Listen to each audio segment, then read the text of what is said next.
তাওহীদ media, বিশুদ্ধ ইসলামের পথে।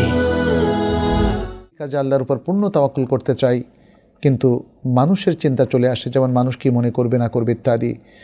এই বিষয়গুলো বর্জন করে কিভাবে সব আল্লাহর জন্য করতে পারি তার পরামর্শ চাই।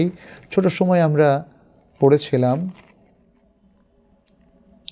পাছে লোকে কিছু বলে, করিতে পারি না কাজ, হ্যাঁ, নাহি ভয় নাহি লাজ, কি যেন এরকম আছে।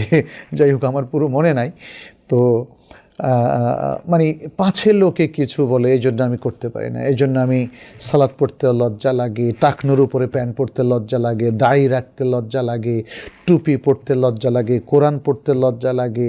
এখন তো শুনলাম যে ইউনিভার্সিটিতে সালাম দিতেও নাকি লজ্জা লাগে। ইন্না লিল্লাহি ওয়া ইন্না ইলাইহি রাজিউন। আমাদের অনেক ছোট বোনদের তাদের নিকাব পড়তে লজ্জা লাগে, তাদের পর্দা করতে লজ্জা লাগে। এটা ভয়ঙ্কর ভয়ঙ্কর। তাহলে ইসলাম পালন করতে তো লজ্জা লাগে, তাই না? এটা ঠিক না, এটা ঠিক না।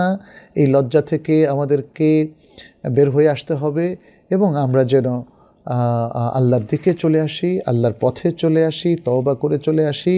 আমাদেরকে সাহসী মুসলিম হতে হবে, প্রোডাক্টিভ মুসলিম হতে হবে, আমাদেরকে সিরিয়াস মুসলিম হতে হবে, আমাদেরকে সিনসিয়ার মুসলিম হতে হবে। লজ্জা করা যাবে না। আখিরাতে আল্লাহর সামনে দাঁড়ানোকে ভয় করুন, তাহলেই আপনি জান্নাত পাবেন।